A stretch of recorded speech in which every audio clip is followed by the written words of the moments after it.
What's going on, guys? Play-by-play gaming here, back with another Epic 7 video, and today we're taking a look at Banshee 13, specifically one shot. We were actually able to get this under a minute-ish. I mean, I'm sure I could get it a little bit faster, but I mean, speed to me doesn't really matter. I only have a finite number of resources that I can do, or that I can use to one shot. So it is what it is. But you'll see the team comp here. We got Vivian, Strays, Chloe, and Wanda. So we're combining two strategies. Strays is on Rage set. We're combining the target debuff and the magic nail from Chloe. So magic nail cannot be resisted by the Banshee, as opposed to the target debuff that can.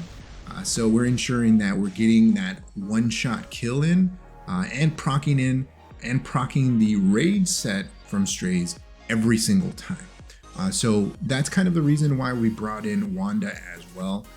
Even though we have a 100% chance to proc, to get the magic nail on the Banshee, we still want to further increase our chances that we don't get 15% right. So there is a chance, with the way that my team is set up, of 4 dual attacks. So Vivian actually clears wave 1 with her S2. After she goes with her S2, once the Banshee is up, I believe Wanda goes with her S1, which has the chance for the target debuff there. And then Vivian goes again with her S1. And what you'll see there in a little bit is a dual attack. So the dual attacks actually don't matter if we don't hit a debuff, right? So if we land target debuff, and if Strays goes with a dual attack, it's fine, it's okay, even if we reset our health cutter stacks, because he can still get the kill, even through a dual attack. But let's say, for example, Wanda doesn't land the target debuff, and then Strays goes with a dual attack, then we can potentially fail. There are times where I've seen it where we still don't fail, they still end up getting the kill, but it's not a one shot, right? So I think it's like a 99 to 100% chance, just because of that 15% chance to dual attack, or that 5% chance to dual attack, right? Yeah, I think it's like 5%. So, I mean, it is what it is. For the most part, it's a 100% chance to, I guess, clear. The other dual attacks, so if anyone else dual attacks, it doesn't really matter. Nobody else gets CR push, nobody else does enough damage to push her beyond that threshold so that she pushes in front of everybody else. But you'll see some clear runs here. We're just trying to maximize our, I guess, clear percentage, and it's pretty high. I would say it's very, very close to 100%. So it's something to keep in mind. But let's talk about the units here. We do have Vivian. So Vivian is actually pure damage here. She's just there to clear wave 1. She's not insanely fast. She's like 193 speed, 280 crit damage, and then 4.2k attack. She is on Warhorn, and that's what you'll see here in a little bit with the first wave. She's not fast enough to cycle or to lap everybody. She's only 193 speed, but you'll notice that after the 3 turns, she gets that CR push, which pushes her in front of everybody else, and then she's able to get that clear on wave 1. And so once she gets that clear on wave 1, the way that I set things up, Wanda goes next. And so Wanda goes, and then we have the chance to proc the target debuff. If we don't proc target debuff, that's okay, because then Chloe goes with the magic nail. So we have, I guess, 2 chances to make sure that we get the kill. For sure, Chloe is going to land her magic nail, so it's still 100% chance. So we're just, again, trying to maximize our success rate here. And so we'll talk about Wanda here.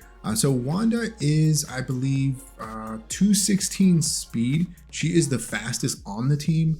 She is 252 crit damage, 2.3k attack. She is on the water gun artifact just to increase damage. My gear is not the most insane, so we need as much support for Strays as possible. Wanda is also triple S, so her imprint, her, I guess, just regular imprint gives attack to everybody on the team. And so that little bit of attack also helps with the Stray's damage. And so she is on high effectiveness. She's 100 effectiveness, just so that we can land the target debuff, but we still get 15% it sometimes. We could make it like 100%, I guess, if we put Song of Stars on her, but I don't have a max out Song of Stars, and I'd rather have the damage just so we can get the one shot for sure.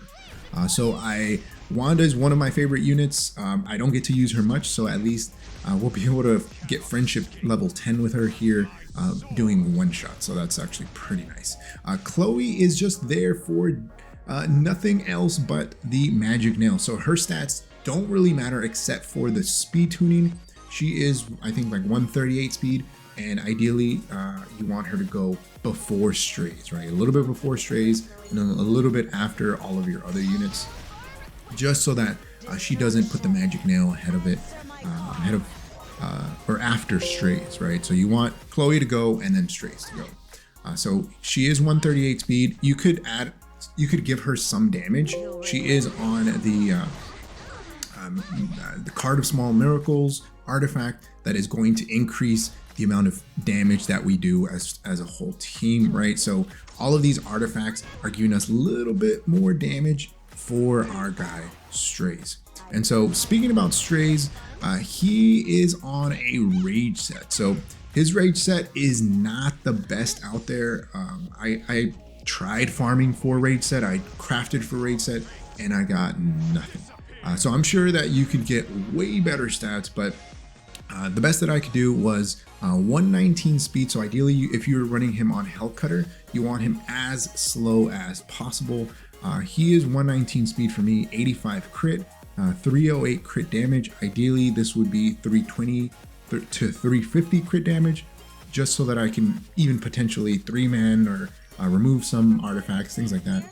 And then 4.7k attack. Again, he is getting a lot of stat boosts from all of the other artifacts that Wanda, Chloe, and Vivian are holding. So attack bonuses for everybody on all of those really help to lower the gear requirement for this. But for sure, rage set for me, I think really comes in clutch, but it's something to really keep in mind. So Banshee one shot, let me know your thoughts. You'll have access to all of the stats here in a little bit. Let me know if you have any questions, comments, concerns. What are you using for your Banshee one shots? I never built anyone else for one shots. I really like this team, and more than likely I won't be one shotting a lot since again, I don't buy energy. It's just whatever leaves I have. I think I have maybe like 200 leaves, and I'll probably dump some more sky stones into this. But let me know your thoughts about Banshee one shots. How fast have you gotten yours? Were you able to get it under 1 minute? Or are you even 3-manning? Let me know in the comment section below. Like always, if you happen to enjoy the video, hit that like button. If you haven't subscribed, hey, think about subscribing. It really helps the channel grow and reach more people like you who like content like this. Like always, thanks for watching, and I'll see you next time. Peace.